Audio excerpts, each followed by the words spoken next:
case you've been living under a rock, Undertale was a game from nearly 10 years ago celebrated for how it emphasized the power of your decisions and the impact they make on the ending. The recently released, but yet to be completed, pseudo-sequel to the game, Deltarune, by contrast, runs on the opposite creed, that your choices don't matter and there is only one ending waiting for you. Once the very hand of fate, the player now finds that it is out of their control.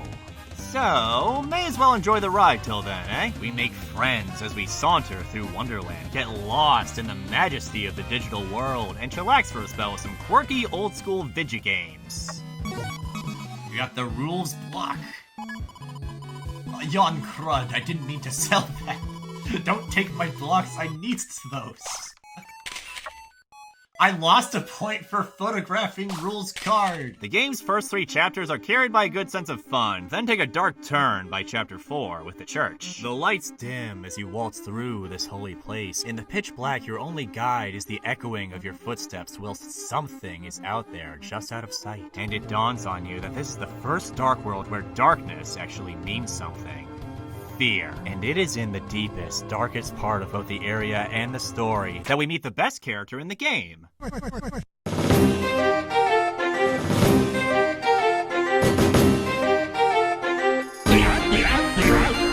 The Old Man, the spitting image of the late Gerson Boom. Legally, they are different characters because Gerson was a lightener and isn't around anymore. The Old Man, however, well, we'll get there. For today, I want to analyze each of his appearances during his short time in the spotlight, figure out what he meant and what he means to us. The Old Man is the classic archetype of the wise old sage who knows more than he lets on while pretending to be a doddering old fool. When he turns on the light, he doesn't even acknowledge that he has saved the party from the imminent danger they were in. He asks Susie to retrieve this green book because he's got a mighty hankering to read it, but really, he's already figured out the puzzle to open the door and is simply nudging us to pull the switch. In the piano room, he repeatedly pretends to be going the wrong way, but each dead end leads us to a piece of the notation for the piano, so he's actually solving the puzzle for us. While battling the Gyaa enemies, he drops his cane and asks you to get it for him, which in reality is showing you the safe spot to hover to avoid the bullets. But you could also just, not do anything, and they won't even attack. And after the Jackenstein fight, he smartly positions himself in just the right way to get Susie to heal him right. I can't believe it! The standout character of the chapter is a backseat gamer! In all of these examples, the Old Man pretended that he was the one who needed help, when truly 'twas us who were being walked across the street. What gives the Sanctuary its dark air of despair is the looming threat of destiny. The prophecy, written proof of our doom. It can't be changed, after all. It's 100% right every time. It's why Rousey is especially skittish during this leg of the story, and often runs off to check for spoilers. He read ahead, so to speak, and knows that at the end, it's the most dour he ever shows himself to be, how helpless he feels fighting fate. Thus, without the brightest ball of sunshine on our team to offer us levity, the atmosphere of the area is crushing at the start, and the both of you can't help but feel like garbage. That's when the Old Man comes in and says, nuts to that! The series of gags with him start off as much needed comedic relief, then evolve into profound reassurance. Ah, me? Why do you suppose I would do that? Well now, a fairy tale's a pretty little thing. Ain't it nice to believe a glimmer here and there? I just think those words shine a bit too bright. Past so blue, it's all you can see.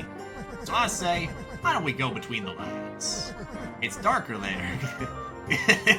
There's something so hopeful about the Old Man's words here. He says fairy tales are quaint, and their soft light can be pretty to gaze at, because who doesn't enjoy a fantasy from time to time? By contrast, the prophecy is like a blinding spotlight, so bright you can't see the road in front of you. Such is the case for Rousey, who believes in it wholeheartedly. Blinded by faith, he can see no other ways forward. How overpowering a tale becomes when its words are treated as gospel. But by reading between the lines, where it's darker, the Old Man shows us that you may discover paths you couldn't see before, beyond the light, which he exemplifies by literally destroying the glass pane of the prophecy to reveal a new way forward. He's showing us that there is another way, not by following the prophecy, but by defying it. His stalwart defiance of doom and despair, it's uplifting, is it not? Even in the weird route, essentially the player at their most deranged and Chris at their lowest point, he recognizes that they're struggling, but says that it's not the end of the world, that they'll grow past it if they just keep going. He looks straight on with his one good eye and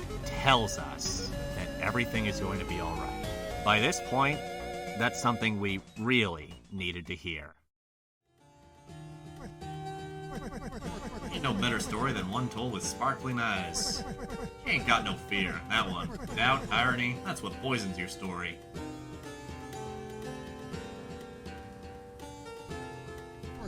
That, too much predictability.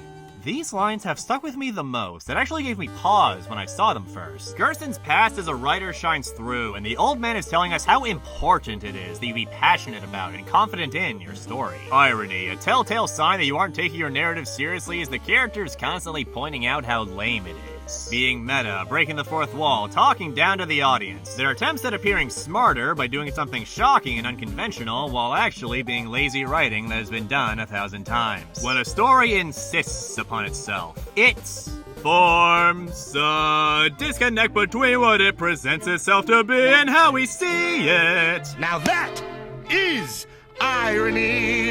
If the characters treat the story being told like it's a big joke, then it may just convince the audience to agree and close the book. What a boring story. They're not making a meta statement, Aaron.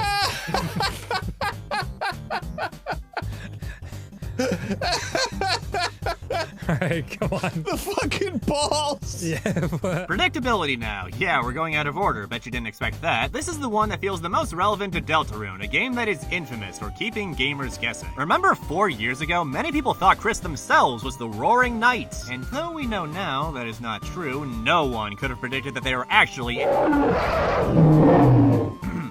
I digress. Deltarune isn't mysterious for no reason, it has to be. When a game or season of TV is released in its entirety, it only has to keep you guessing for a few hours, maybe a few days until the next plot reveal. Chapter 1 of Deltarune was 7 years ago. With that much time to ruminate on the game through its episodic release plan, plot details are destined to be foretold. Even Gerson is alive in the Dark World was once predicted by Nostradamus, I think. That is why it is of utmost importance that the game maintains intrigue over such a long span of time. It's when a story is too easy to figure out that it becomes uninteresting, frustrating even, to wait for the narrative to catch up.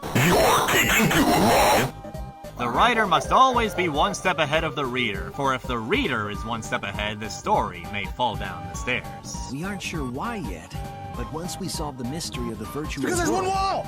It loops around! God damn it!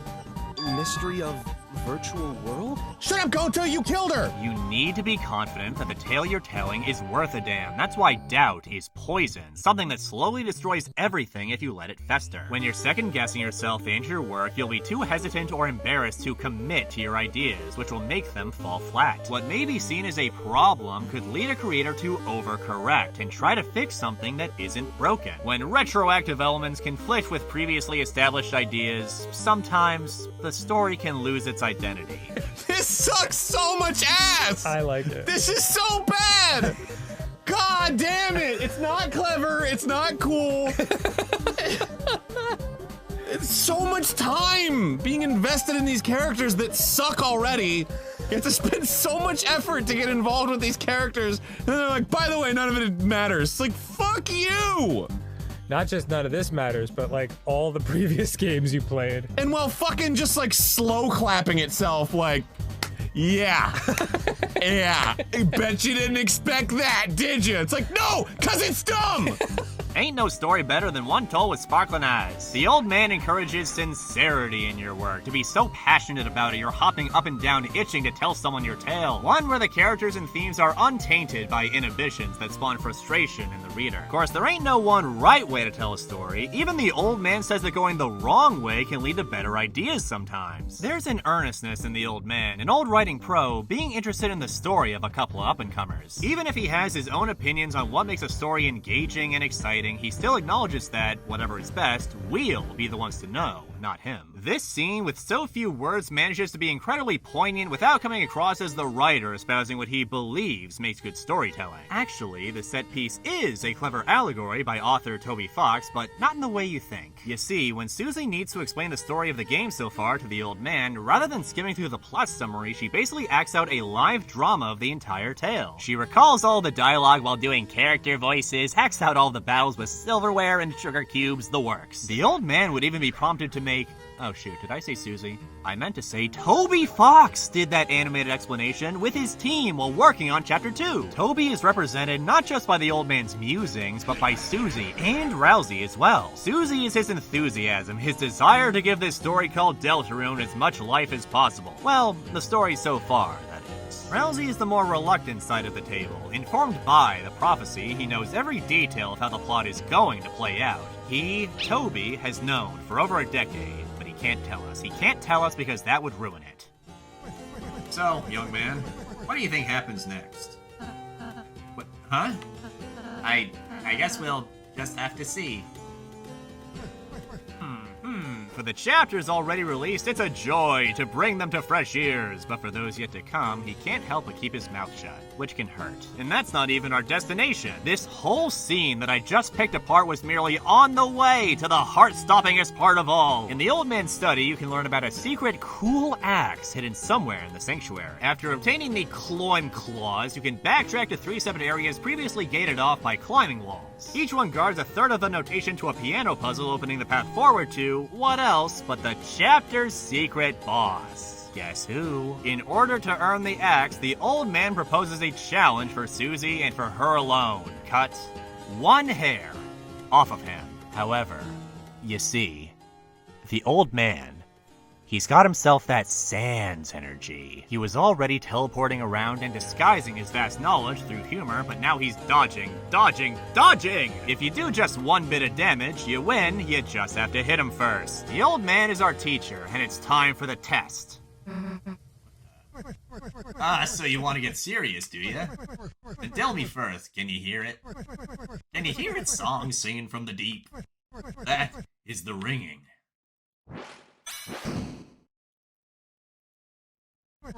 of the Hammer of Justice. Turns out Koopaku was a hammer bro the whole time! I love the trope of the wise old master who can still kick ass. In fact, since the wonder of the dark world is what gives Susie her axe and magic powers, the hammer might be even stronger than he was in his prime. This is certainly a contender for my favorite boss in the game. It feels so satisfying and rewarding to lock in and show the master maker what you're made of. It's Deltarune's anagram of the encounter with Undyne, who once upon a time called Gerson the toughest monster who ever lived. Like how Spamped in Neo innovated on the Mettaton fight by letting you charge up big shots, the Hammer of Justice innovates on the Green Soul's shield as well by adding octagonal directionality! And now the shield looks like a tortoiseshell. How quaint. He fires the tried and true spears, shells that bounce around the shield multiple times. He'll even send the hammer down to break the shield and get up close and personal. The pressure of the non-stop hammer rain, the intensity of this insane bouncing shell attack that he does literally once. And if you try Rude Buster, the big bad boss bounces it back! And don't you think about relying on defending like a purple-bellied coward, or he'll pull out the big guns and let that Undyne the Undying badassery shine through. Koopa the Quick pulls his punches to lower your health stands, but those strikes are flying rapid fire nonetheless. No friends to back you up. You aren't allowed to use items. If this keeps up, you'll drop after getting hit only 16 times. Without Rousey or items, you're subtly and cleverly encouraged to use Susie's oft-neglected OK heal move to recoup. Or do what I did my first few playthroughs and just spend all of my TP on Rude Buster and try not to die. It was exhilarating and heart-pounding and clutch as hell.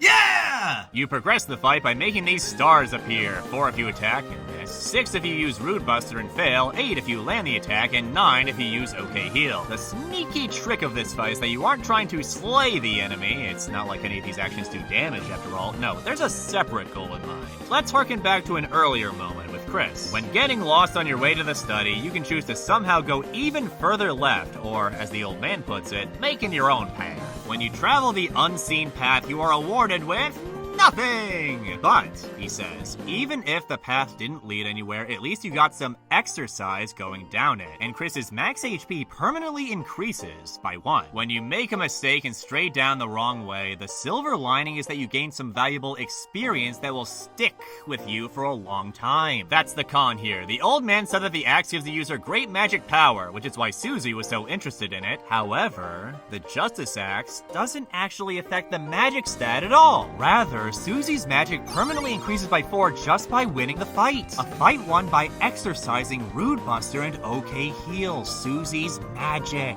The axe wasn't the reward for winning. The old man would have given that thing to her either way. It was actually the experience she gained during the fight that caused her to grow. Even if she finds a mightier weapon somewhere down the line, that growth will stick with her. When you lose the fight and the old man offers Susie the prize anyway, she rejects it. She realizes that the weapon is meaningless if she doesn't earn it. To grow, she has to make her own path. Don't you see? It's the journey, not the destination. Susie believes that the story is what matters, not the ending. But speaking of the story, the Hammer regales us with an important one during the early rounds, Lord of the Hammer, Gerson's book series, which bears striking parallels to our own adventures. Chapter 1, The March of the Dark King. The heroes defeat the king and stop the dragon. Chapter 2, The City of the Shining. The heroes who battle in chariots to save the queen. Chapter 3, The Isles of Northern Light. The heroes travel among the islands and catch a glimpse of a lost land.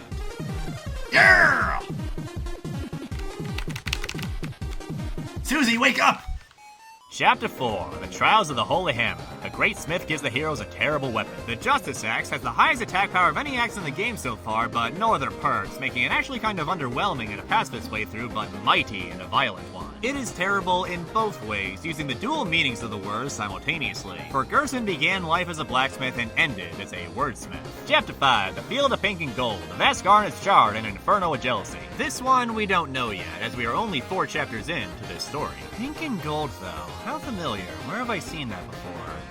Eureka! It's the surface of a large pizza. Gold is the cheese, and pink is the pepperoni. Charred in an inferno of jealousy, the Petza-kill, no question. And Pizza Pants is hawking with envy. Buddy, look down. She just edited a meme to be about us.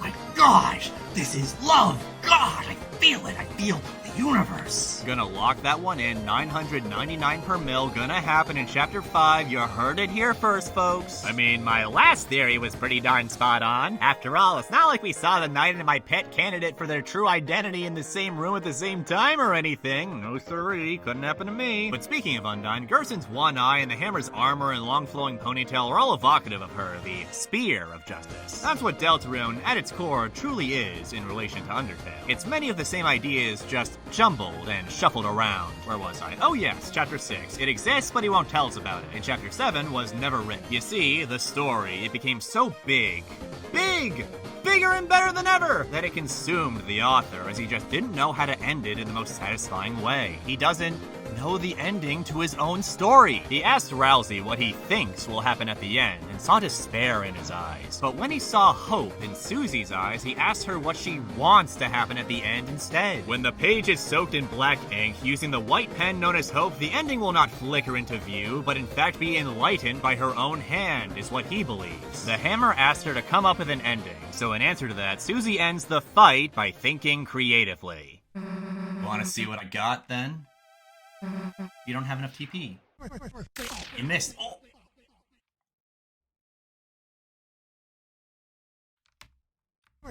Well, I'll be seeing you around now. Yeah, I guess we will. Why'd you help me so much? You didn't have to. You remind me a bit of someone I used to know. Who? Just a character from that old story. Word of the Hammer, huh? Hell, if I'm reading that. Oh, wait a sec. Isn't that what Dragon Blazers was based on? Yep, and so they changed parts of the story. Of course, the biggest fans got mad, but isn't it interesting? The book was already just an interpretation of something else. Stories can be retold, they can be changed, that's what I believe. Huh. Remember when Susie animatedly retold their exploits to the old man? What a twist that she was actually telling him a version of the story that he wrote! It's another version with some changes, an alternate universe where aspects are remixed and altered. Stories can be retold, they can be changed. In a literal sense, the old man is restating that we shouldn't be too faithful. To the source material, that is. Maybe we can't change what's already written, so what if We just wrote more. Even if it's set in stone, we can pick up the chisel and carve another path onto the other side, can't we? Prove that there can be more than just one ending. What especially sticks out to me about the Hammer's speech is how the author expected the youngins to pick up where he left off. He wanted the fans to continue his story. The chapters that the Hammer regaled to us run parallel to the events of Deltarune, but is Gerson and his Lord of the Hammer series not also an allegory for Undertale, the video game? Everyone knows Mike is cool as fuck. Everyone knows Deltarune is based on a dream that Toby Fox had once and then mixed with Undertale. It is literally his dream game. Now recall the Gerson Boom Memorial Bench. Throughout my career, some of my best ideas came from dreams. Take a rest here. If anyone asks, you're writing hope and dreams. Reminds me of something. The prophecy foretelling the adventures of the Lancer fan club was retold as Lord of the Hammer, which was retold again as Dragon Blazers. It's a story that has been passed down across mediums, from legend to literature to digital entertainment. And astonishingly, Undertale is one of the most shared and retold stories I can think of. It's self-spanning across platforms. The world of Undertale AUs, whether they be writings, comics, videos, or games, retelling the story of Undertale beat for beat and deliberately changing some things exactly as the old man describes. And the fan works that take place after the events of Undertale, the fans picking up the pen where the author left off and writing the next page. That such a story, created for such a simple purpose, could blossom into such a large, wonderful, world-changing thing. That is the majesty of words. Gerson, writer of the wildly popular Lord of the Hammer books, may be standing in for one Mr. Radiation Fox, the mastermind behind one of the most beloved indie games from the previous decade, which would make Susie largely represent the fans, those who carry the torch with a burning passion to create their own little games. They learned from and were inspired by... Wait a sec. Susie's axe is a brush. A toothbrush, but close enough. The pencil that Chris has symbolizes the tool for writing and storytelling, as we went over. But a brush represents art. Even if Susie isn't great with words, she can draw. If Gerson is a successful writer and Susie is a fan artist, then that just put this scene into a whole new context. After defeating Jackenstein, Susie becomes dejected about her lack of natural ability. With healing, that is. She admits to the old man she'll never be as talented as Rousey, so she should just give up on her fan work. Allegorically speaking. If there are so many other developers and artists out there, then why waste her time and open herself up to comparison? What if you practiced? Put a little shell into it. I mean, kind of when people aren't looking. I was kind of trying to practice a little, but sort of realized, you know, I'll never be as good as Rousey, so what's the point? So everyone can see how bad I am. I should just stick to what I'm good for. No, hurting people, magic.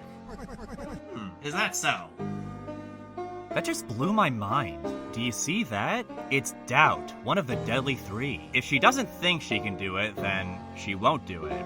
Won't even try. Later in the chapter, Susie shares a relevant anecdote from when she was little and lived in another town. There was this piano in the center plaza. She became interested and tried to play it, but the adults told her to stop, and she still doesn't fully know why. And then someone else came to play it instead. Someone more gifted than her. At the start of the chapter, when she tried to heal Chris, but it didn't work so well, and then Rousey told her to step aside so he could do it himself and do it right, that must have brought her back to this moment. Rousey tries to let her down politely, but Susie saw it was insincere. The old man, on the other hand, knows the true color of kindness. You see, Gerson was not only a writer and a historian, but a teacher too, the predecessor to Alphys, in fact. That's why the old man is so adept at playing mentor to Susie. Like any great teacher, he identifies Susie as someone who's struggling with learning, with life, with a lot of things, and steps in to really get her on the right track. The questions he asked here, so you don't like doing it, what if you practiced, are efficient at getting to the root of the problem. It's not that she dislikes it or isn't trying, she's just insecure.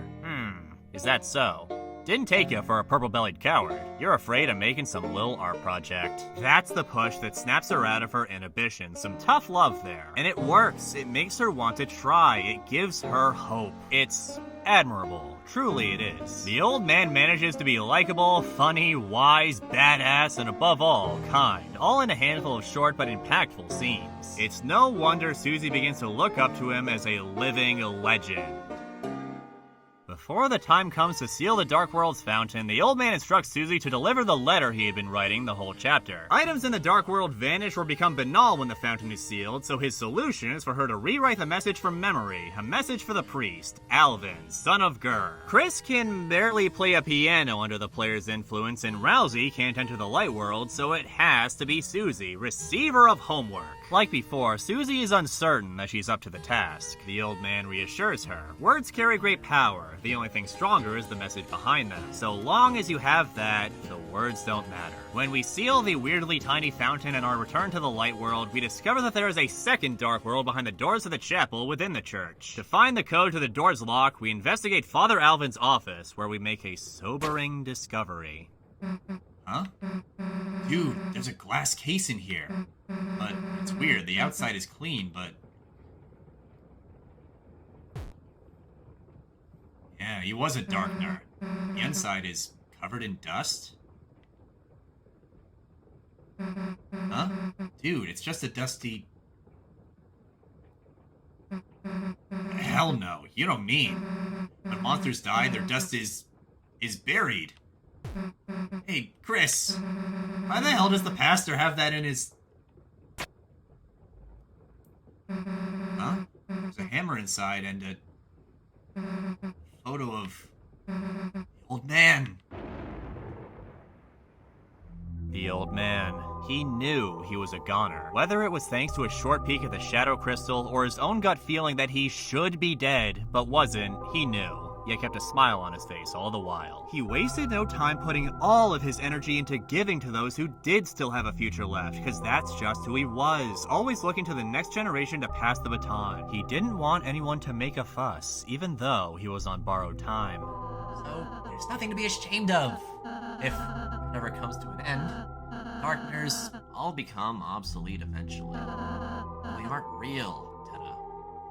We shouldn't make light nurses worry about what happens to us. We'd just make them unhappy, wouldn't it? The old man teaches us that even when the people around us are dead and gone, their memory lives on. It lives on through the things that they left behind, and it lives on through the people they knew. The old man isn't Gerson, but his memory. He represents how we remember the people we miss. We remember how funny and smart and strong they were. But what we oft overlook is that when we miss someone, they might miss us too. The letter, those last words of Father Alvin, is made to address Al's uncertainty, his doubt that he could live up to a man as great as Gerson. He laments that he doesn't have his same gift, the same natural talent for writing that he had, and hesitates to pick up the pen. But Gerson didn't want to be Alvin's prophecy. He wanted him to follow his own dream, find his own path through the dark. The tragedy of his character is that, well, he must have died while being distant with his son. Even Gerson, a legend, made the mistake of taking his time for granted, and the letter is the confession to his regrets, his unfinished business. Were you proud of me, Father? Alvin, your old man was proud of you. We have now exited the stage of the old man's teachings and are left to figure out what it is we actually learned. After discovering the truth of the old man's fate and with no clues on the door lock, Susie comes up with an idea to remake the dark world that they had just sealed and find the old man for answers. Each dark world represents a kind of fantasy, to escape reality and be a hero going on a magical quest, to become a big shot on the internet whom everyone adores, to be a kid again, playing games with your friends, and to see someone is no longer with us. At first, I actually took some small issues with this development in the plot. First of all, Susie hypothetically could have made the fountain right next to the hammer to find it faster, or just have Chris hold it since it was like right there. They also could have just tried a little harder to break down the door. It's not a reinforced metal shelter, you delinquents, just a plain wooden portal. I mean, I know this is a holy place, but you're risking the balance of light and dark here, you know? I don't think you thought this through, Suze. The lock is merely a flimsy contrivance to have a second section to the chapter's dark world, and all of this should damage my suspension of disbelief, but it doesn't.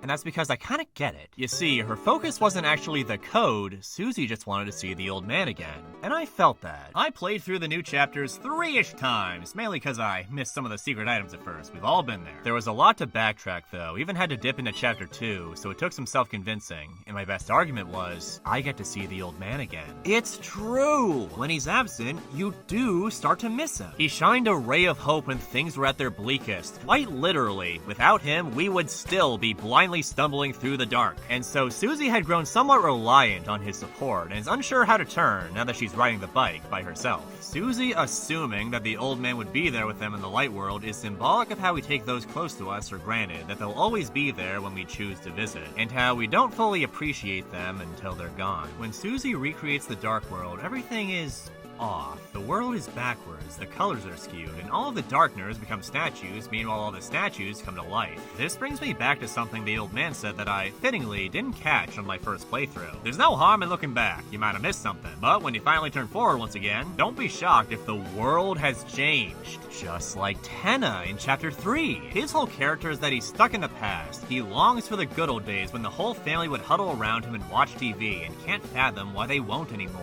Why the world looks so different now. We look to the past when we want answers, but if you don't stop looking back, you'll find that you aren't moving forward.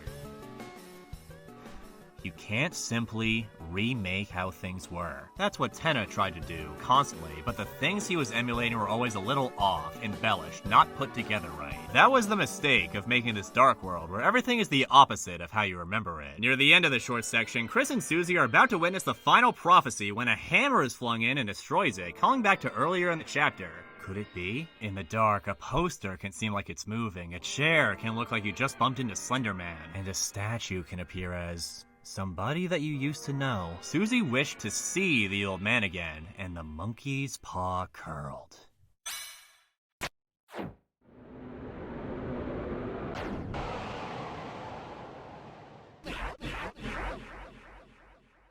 The shadowy figure goes on the attack, and Susie feels her sins crawling up her back. In darkness, its merciless assault is hidden, forbidden from sight by the black. You have to listen. There! From the abyss and blindness, you hear their direction and react with your axe in green kindness. Tristan steps in to block a deadly blow, and oh no, the figure emits a glow like the spawn that shadows in the dark, you know? That pulsating, rippling red. He wasn't brought back to life, he was reanimated. A horror, undead! Susie pleads, the hell? Why? Why attack when you were so kind before? This isn't the hammer of justice.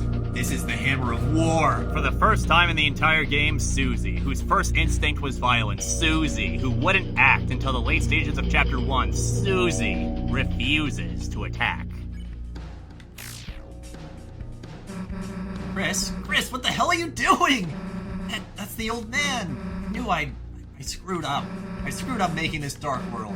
Trying to see him again, even though he's already gone. When Susie made this dark world, this is what she tried to focus on. To see the old man, but in doing so, couldn't keep the nagging thought out of her head.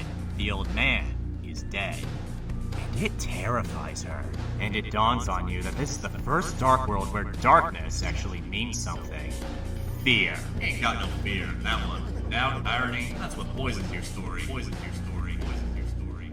Susie can't heal as well as Rousey, can't play the piano as well as Chris, can't even make a dark fountain as well as the knight. Even with all of the old man's wisdom and advice, she still finds that she comes up short creatively. She feels like she really let the old man down, and her guilt makes her desperate to make him see the light. Screw it, old man. If it's really you, I know something you've got to recognize. See this? You didn't forget my green sparkles, did you?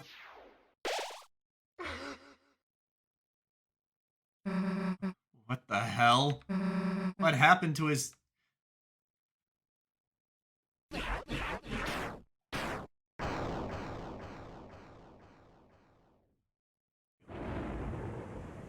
The sound of justice represents our regrets after someone passes away. Idols that resemble them, pictures, videos, even paintings and sculptures. When you are not able to look at their real face anymore, that's all that is left. A grave won't respond if you ask if it was proud of you, and a statue won't answer you either. The darkness just makes the pictures move. In an uncharacteristic turn, it is Rousey, the pacifist. Rousey, let's be friends and do our homework on time. Rousey, who destroys the statue, who crushes Susie's dreams. With the most profound look of disappointment on his face, he tells her that it was all doomed to fail, that she couldn't have brought back the old man, that she shouldn't have even tried. The old man made her feel like she was actually getting somewhere, but time and time again, Rousey, the scapegoat, just made her feel stupid. Then why didn't you say something earlier? Huh? First the roaring thing, then you not being real, and now this? What's wrong with you? If you know something, why don't you just tell us? Rousey, the fluffy boy, and Susie, the mean girl, have been diametrically opposed ever since Chapter 1. His position as the angel on her shoulder made him overlook that he might have been hurting his friend and not even realize it. He's the good one. How could he be mean, right? But despite their differences, the common ground they find is that everyone makes mistakes. And as you watch their heart-to-heart play out and they make up, you remember, people do leave us. But that shouldn't distract us from the ones who are still in our lives. Susie may not be able to look to the old man for guidance anymore, but she still has Chris and Rousey who lift her up, who give her hope. Together, they're unbreakable. And recently, that hope's been growing. Because now I have friends. Real friends. Friends I want to keep. Chris, Rousey, Lancer, Toriel too. Even though I thought I was broken. Just needed to find the right people, you know? Now I got hope crossed on my heart. Whatever that means. Hope, written in truth, written somewhere. Written somewhere no one can erase. It's a plaque bearing the words of a famous writer. Hope comes to those who believe, and for those that cannot, may our hope shine so brightly that they, too, may keep shelter from the dark. I want to. I want to believe again. I want to believe it can change. That there isn't just one ending. Susie's hope, her naive hope. It's infectious, isn't it, Chris? So, until we see fate with our own eyes, let's believe too. And so, even without the old man's direction, they three still push on and find the way forward, boosted by the friends they made along the way and face impossible odds. Susie struggles with moving on from the past, finding that the things she's internalized constrict her from doing good. Rousey, meanwhile, fears the impending future, which leaves him petrified in the moment, too afraid to speak and potentially make others feel bad. The irony is that the two are antipodes, yet are struggling with the same thing, with their place in the story. You are too concerned with what was and what will be. There's a saying. Yesterday is history. Tomorrow is a mystery, but today is a gift. That is why it is called the present. What are y'all giving up for? The old man, no, the hammer! And after Rousey hammered in, no pun intended, that he wasn't coming back? How? It doesn't matter. You know what color is shared between both purple and green? Blue. Chris. Chris represents the present, the connection between the past and the future with the ability to act because now is the time to do it. Maybe it feels like a bit of a rug pull to have the hammer of justice return from the grave and save our buns. Like, wasn't his absence supposed to encourage us to be more independent? But what better time for him to arrive than during our darkest hour when all hope is lost? Illuminate our way forward through the dark one more time. After all, ain't every story better with a little twist? What's important is that the hammer doesn't just show up and defeat the Titan for us. Rather, it's Susie's idea that does the trick, which she was inspired to come up with thanks to his support, and so takes the present into her own hands! Nah, screw it. Get done!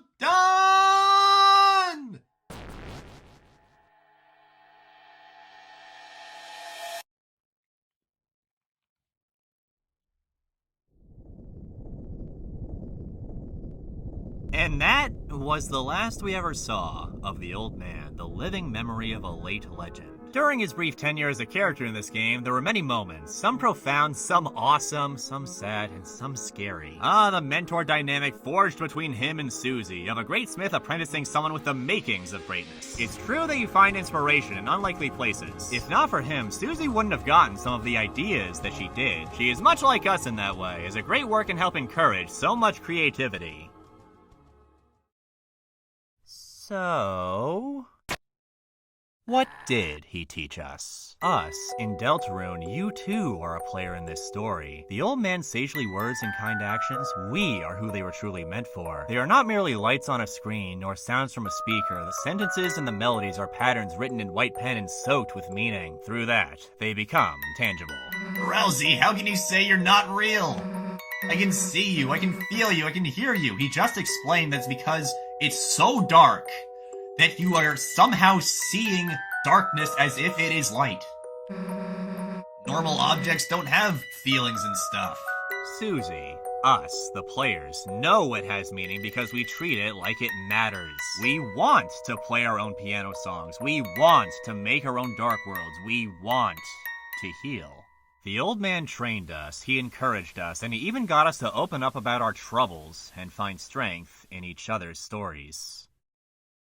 Although I know this message will be forgotten, I want to share this. 3 years ago, I suffered from a super rare brain disease, which I don't want to name, and it left me with a sequel, a mental disorder to be exact. And in the recovery process, one of the things that has helped me the most and continues to help me are video games in general. Susie has always been the character I relate to most in Deltarune. While Chapter 3 definitely helped with that, Chapter 4 is what sealed the deal. My grandfather passed away recently, and Susie's dynamic with Gerson was almost identical to mine and my granddad's. I know exactly how you feel. My nan taught me so much and always supported me. I sobbed my way through this chapter, and your comment made me cry. Susie is me. I am Susie. We are the same. I lost my grandmother in 2020 before COVID, and she was, in my opinion, perfect, kind, hilarious, and overall loving in her own way. This makes me remember a relative of mine that I really was close to, but never got the chance to talk to before I gained consciousness. Every time I think of them, I always push myself to keep moving forward, because that's what they would. I'm gonna cry, man. What the hell? My grandpa passed away last year. I was his hot-headed, stubborn, lonely grandchild. I can't help but see a little bit of him and myself in Gerson and Susie. This song actually made me call my old art teacher, so I can tell him just how grateful I am. Everything about the old man, especially this song, just makes me tear up. Okay, so I literally cried when I managed to win Gerson's battle, and he talked about perseverance and overall about fighting destiny. Chapter 3 and 4's release happened to coincide with my very last chemo. I've been through a hell of a year, too. I really wish that I'm in such a similar spot as you are right now. I live with my song personally hurts me a lot, especially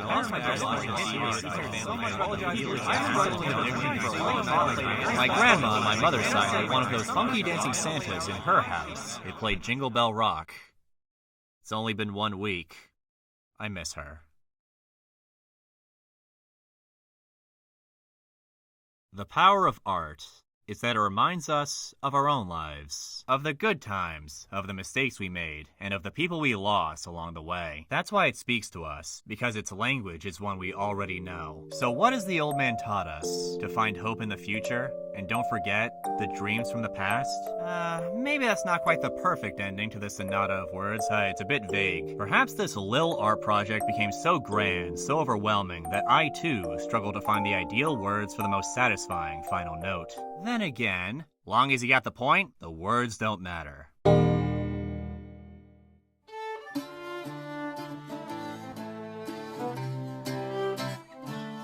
Here's a health to the dear lass that I love so well. For her style and her beauty, sure none can excel. There's a smile on her countenance as she sits on my knee. There's no man in this wide world as happy as me. Here's a health to the company and one to my lass. Let us drink and be merry all out of one glass. Let us drink and be merry, all grief to refrain. For we may or might never all meet here again.